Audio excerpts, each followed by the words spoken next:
Yeah.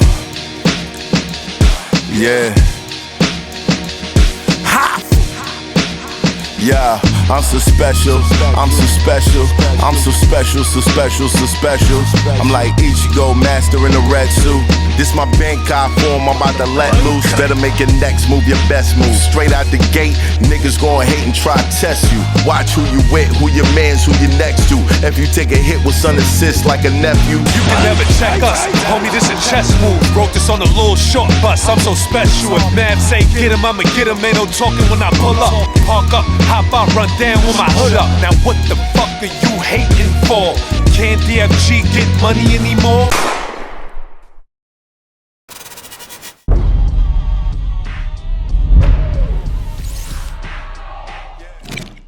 It's hot for trapper turn smack rapper. Only smack rapper that you know is smack rapper.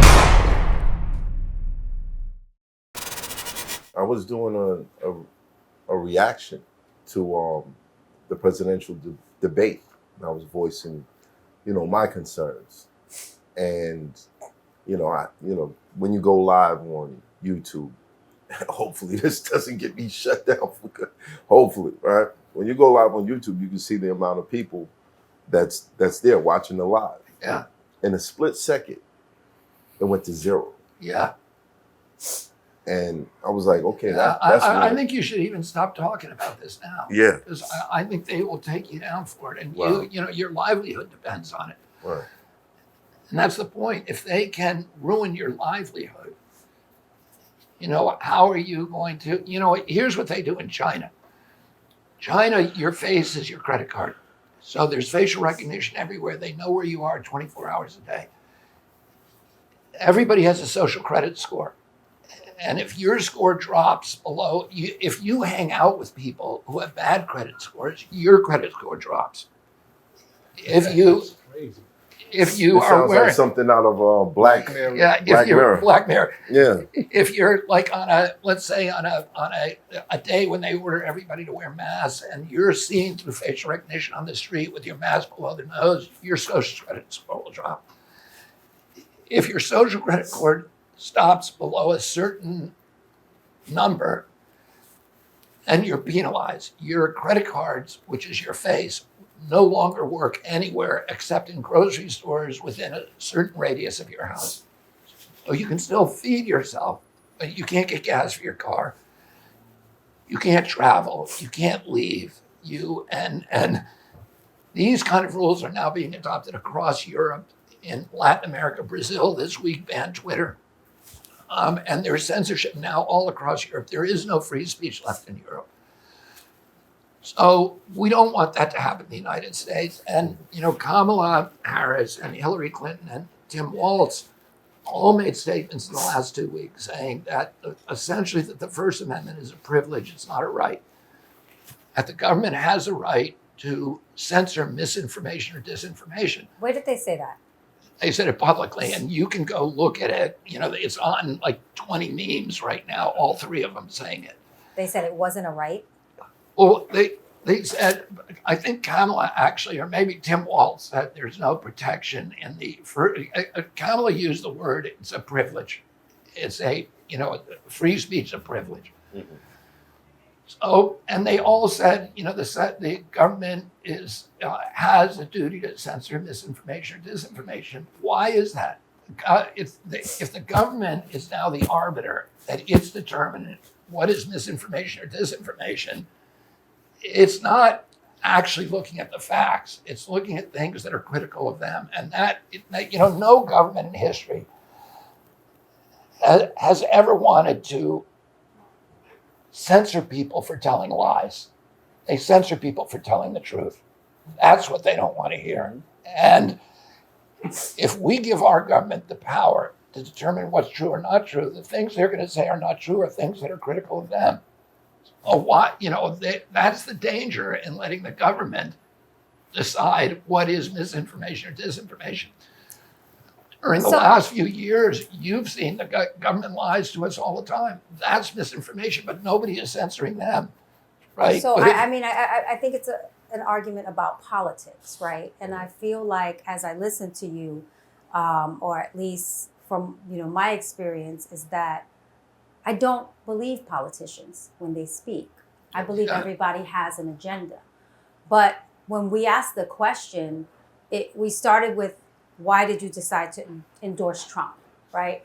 And I want to kind of zero in on that because I would like to know what that decision was based on, like without hearing all the political rhetoric around it. Three things. One is his opposition to war, which he's been very open about. Two is his opposition to censorship. Now, why does Donald Trump oppose the censorship? I would say the reason for that is because he has been very heavily censored. So he's very sensitized to it. And he sees how... but we've seen what has happened. Sorry. Sorry, guys. That's okay. I'm sorry.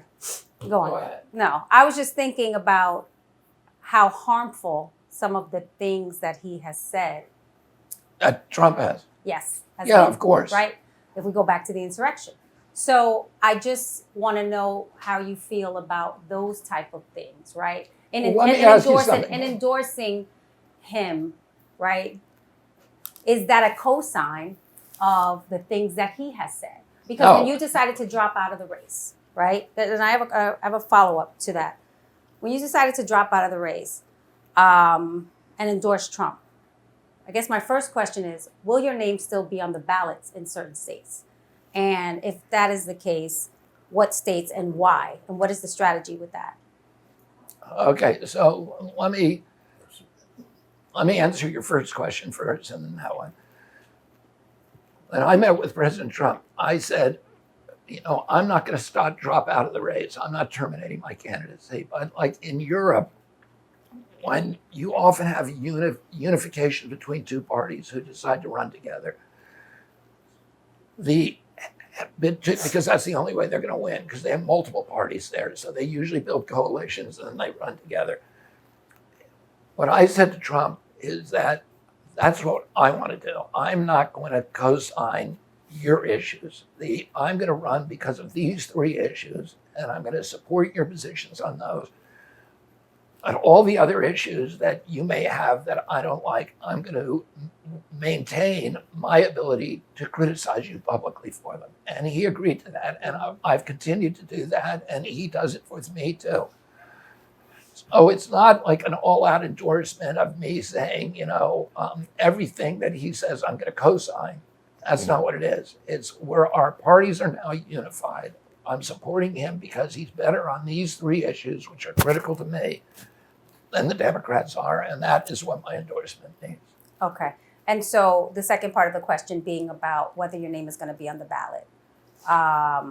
Is your name still going to be on the ballot? Here's the thing. Here's who the determines what states? Because we're getting into a very nuanced conversation where we're talking about things that I know I can speak for myself. I don't have the background on. I haven't done the research. I can't tell you about the whales and the percentages of how much is this and that. So these things I'm asking for clarity on, right? What is the reason that if you have dropped out of the race, you would still be on the ballot? Here's the irony, okay? The Democratic Party was suing me in, I don't know how many, probably 20 states, to keep me off the ballot. As soon as I endorsed Trump, I said, I'm going to remove myself. I'm going to continue to run in the red states and blue states where it doesn't matter. I'm going to take myself off the ballot in the battleground states where I could turn it toward Kamala. Right. If I stay on, she's much more likely to win. Mm-hmm. And the Democratic Party, which had been suing me to keep me off the ballot in those states, overnight pivoted and began suing me to keep me on the ballot in those states. And that's what's happening now. I'm being sued in those states to keep me on the ballot. And I won almost all the suits that tried to keep me off the ballot. A couple of them, they're succeeding in keeping me on the ballot. For example, in Michigan, I tried to get off the ballot, and the courts agreed with them because they said it was too late, and I'm going to be on the ballot. And it usually depends if you have a Democratic judge or a Republican judge. That's not the way the United States is supposed to work, but that's the way that it does actually work. Bobby, let me ask you a question. Project 2025. I hear Kamala and Tim Walz talk about it a lot. Is that a real thing? Here's what Trump said. You guys know what Project 2025 is? Yeah, I'm familiar. Here's what Trump said. I didn't even ask him about that, but he said to me, Yo, shorty, you keep coming around like you want something. You won't fuck around and get it one day. Who your man? Sub-Zero.